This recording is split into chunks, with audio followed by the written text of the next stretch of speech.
When I get through with you, you're gonna have to wipe your ass with your nose. Fuck you.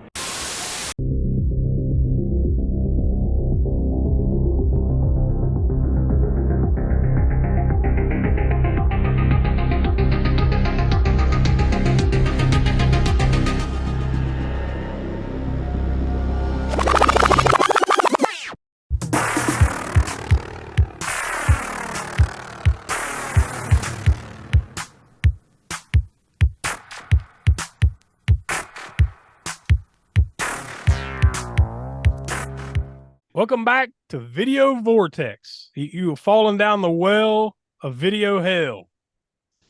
Or heaven, however you want to look at it. I guess it just depends on what movie we're watching this month. And this month, we are watching Hands of Steel from 1986, aka Vengeance from the Future. So I don't know which title.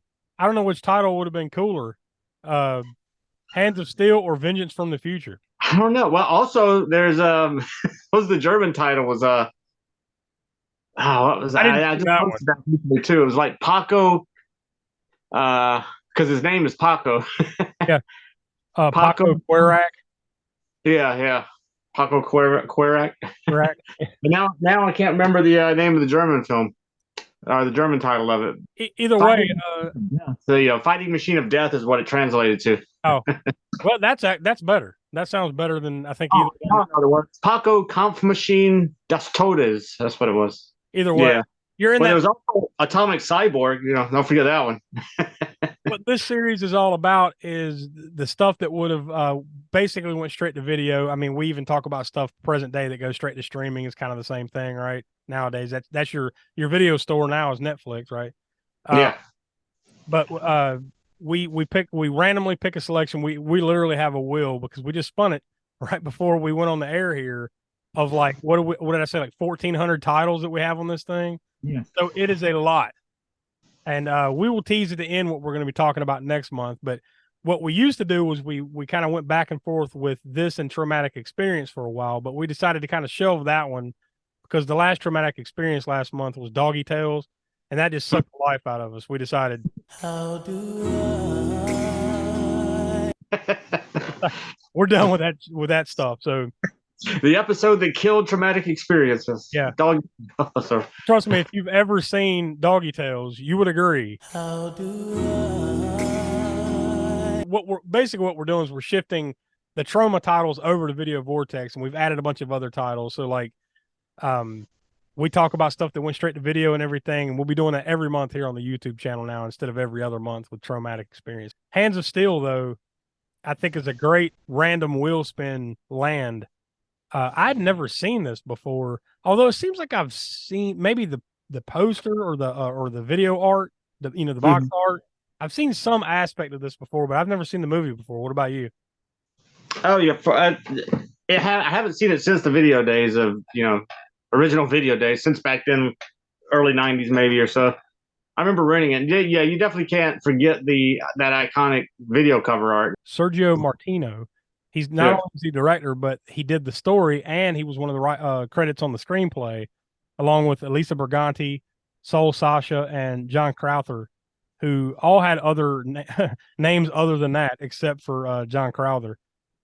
Yeah, there was more than a handful, I guess, of writers on this one, and you could tell it's like it's all over the place or whatever, right? And then, but one of the writers, and I don't know if one of those was a pseudonym for him, but Dardano Sacchetti. That is a name that if you pay any amount of attention to any of these Italian cult films, from horror to action to sci-fi to whatever, that is a name you will come across quite often. And I got to where I would look for his name, as far as like a writing credit or whatever. That was another kind of giveaway if his name wasn't anglicized or whatever, it would be on the box art. Yeah, but you wouldn't see that here because apparently Dardano Sacchetti and Ernesto Gastaldi both worked on the screenplay. Both worked on the screenplay, but it was uncredited. Yeah, yeah. And that for this movie, I know I was reading up a little bit on that. It just went through the blender with the writers. Yeah. But yeah, usually he would be seeing this finished product. I can't believe you just said it's unbelievable. Yeah, this one is kind of like crazy. It goes from like certain points, like a big lull here or whatever, and then by the time you get to the conclusion of the thing, it's just balls to the wall action at that point. Takes Yeah. a little bit to get there. Oh, it takes more than a little bit. I mean, like with a movie of a total runtime of 1 hour and 34 minutes, man, it's like what, an hour 15 or so. It's pretty much, I ain't gonna say useless, but not very action packed, to say the least. Yeah. These movies, like I said, they can be. I definitely acquired a taste for these, but I'm not under any delusion that they're great movies by any means, or even good. For the most part. I'll say it on Front Street, in my opinion. This is not a good movie. And I don't think there's any, I don't think you disagree there.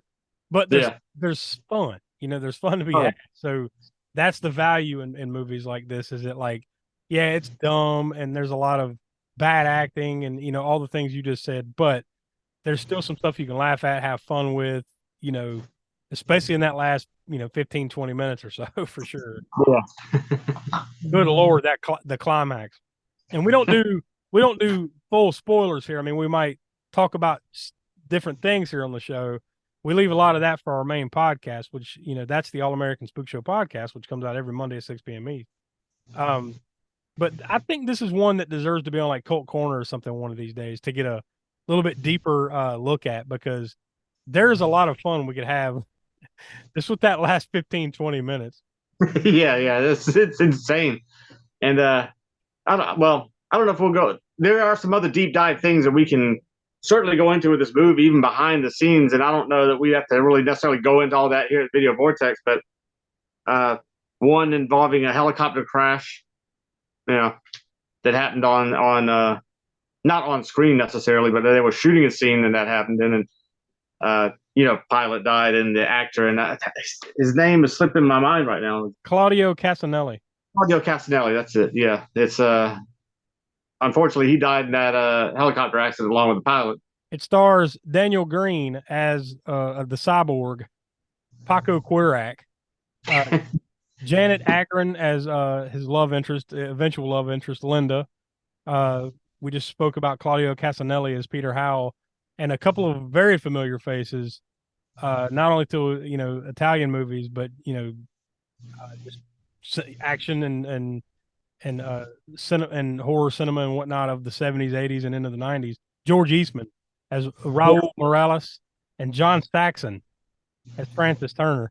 I have to say though, they kind of wasted John Saxon on this. Like it didn't feel like they had enough meat on the bone for him to kind of go full John Saxon, in my opinion. Yeah, it's even credited that way. I forget what the exact credit was, but it was something like, it wasn't guest starring, but it was special appearance by John Saxon or something. So they even credited him, at least, credit him in the movie where that, okay, he's not starring John Saxon, but he is in here. And I don't know what the deal was with that. I don't know if it's just, on the poster that I see, at least on IMDb, it does say, like, it's got Daniel Greene and John Saxon really big on there, but there is some small print that I can't quite read. Looking at it right here, beside it, above and below the Hands of Steel title there. To me, it felt like they only had him for a couple of days or something. Yeah. And we need John Saxon to help sell this thing or something, but he can only be here for like 2 to 4 days, whatever it is. Yeah. Because he's not in it very much, but you do get a couple good scenes with him, but it just felt like you needed more of that, because I'm not going to completely crap on Daniel Greene. I mean, it is what it is, but to say he makes Arnold Schwarzenegger look good in Terminator is a mild way to put it, right?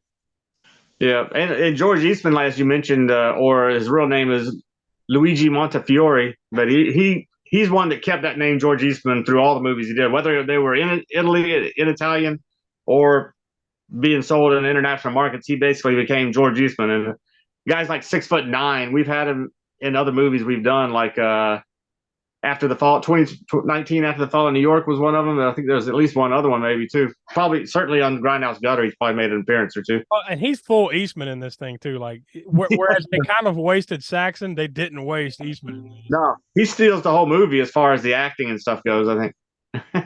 Oh yeah, because he's like instantly over the top as soon as he walks in the room, and he never stops, and everything he does is over the top. Oh, now that's funny you mentioned over the top. Yeah, well.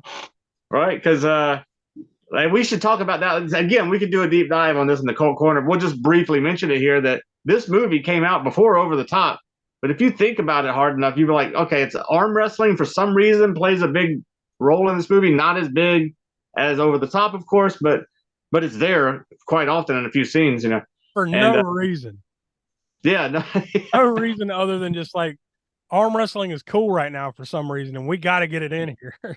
You would think if you didn't know what year this came out, you would think that, oh, okay, this is just Italians at this time doing what Italians do, is kind of like take elements from various other popular American movies and then put them in these cult films, and you're like, oh, okay, they took this from Over the Top. But no, this came out before Over the Top, so yeah. Now to say that Over the Top ripped this, I doubt. But yeah, no, I don't think it ripped it. But there were truck driver elements too, though. Like the truck driver, Over the Top's being a truck driver. There was truck driver elements to this movie as well. It's just a weird coincidence. I think it's not that I don't think that Over the Top, whoever wrote that, was ripping off this movie necessarily, or had even seen this movie, but just a weird coincidence. Cyborgs were a big thing too, in this time period. Yeah. Like anything about robots, cyborgs, Terminators, that kind of shit, that was always going to sell. Bottom line is though, it's slow in parts. It's not a great movie, but if you like these type of Italian over the top action flicks, and I do think that last 10 or 15 minutes kind of pays off pretty well, although it doesn't make a whole hell of a lot of sense, but it still pays off pretty well. Yeah. At least in the that is hilarious in some aspects category. True.